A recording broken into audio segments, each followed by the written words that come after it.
Paramount Global Class B stock, ticker PARA, is one of the most interesting yet controversial holdings in my value portfolio. Just because I have the stock doesn't mean it's right for you. This entertainment juggernaut has had its share price obliterated by over 40% in the last year. In spite of this share price collapse, my outlook is optimistic. My cost basis is pretty close to the current share price overall.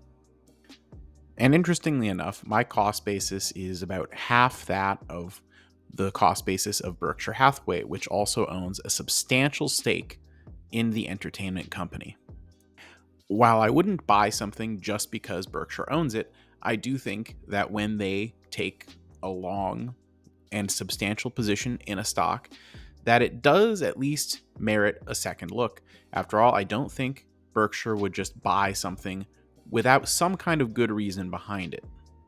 If you've watched my previous videos, you would know that my belief was that Berkshire saw the low market cap of Paramount compared to how asset rich it was, and looked at some of the other giants in the space and believed, hey, this could be a target for an acquisition, potentially an arbitrage play. And now there is a private buyer that seems interested enough to place a bid. Now, the bid put out by Byron Allen is not the most amazing, to be honest.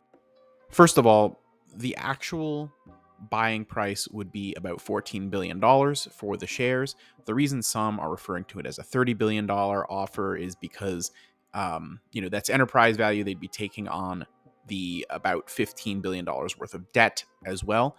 So that's where that 30 billion figure comes from. But the actual amount paid to shareholders would be 14 billion. The price is, in fact, a premium to current shareholders at the current share price.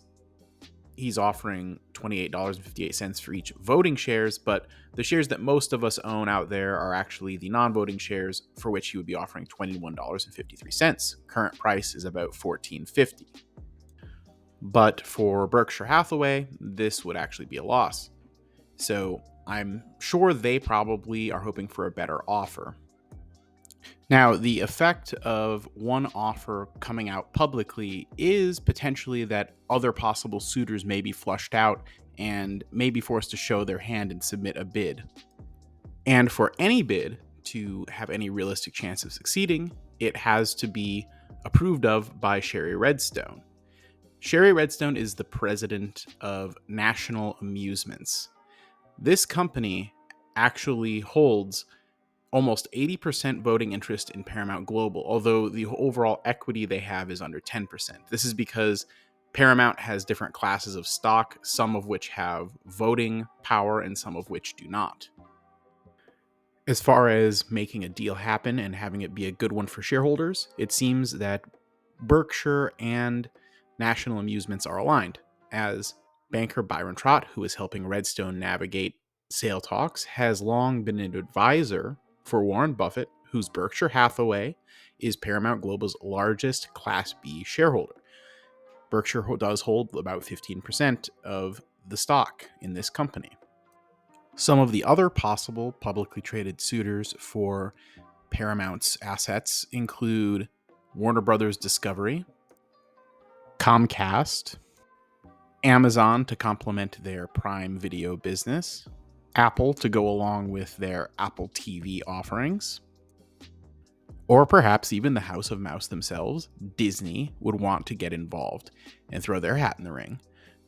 Personally, I don't know if it'll be any of these or any number of private equity buyers or individual investors that just wants to make Paramount into a project. But let's be really clear.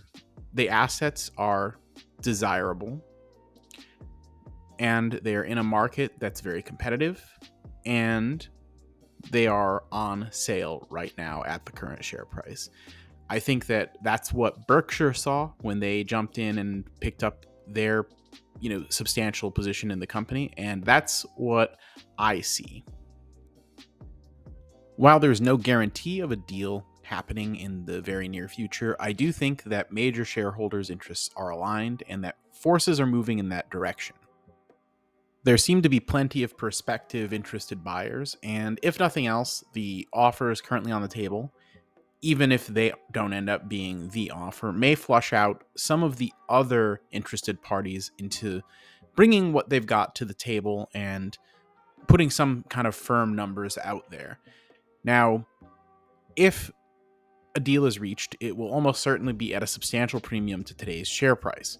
And even if not, I think my entry point is still pretty good.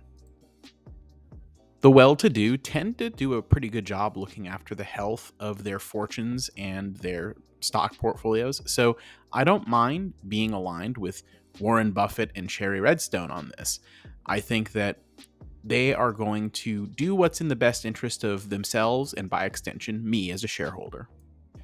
If you find my videos informative and helpful, do me a favor and like this one for the algorithm, subscribe to always watch more, and don't forget, I'm trying to get to my first 100 followers on Twitter, so please like and engage with my content there and give me a follow. Also, join me on Discord, link in the description. Consider joining and being a channel member if you want to support me financially. And also, every Saturday, 8 p.m., I do a show called Cash Flow Kings Live with Ryan Dengler. Catch me there every Saturday, 8 p.m.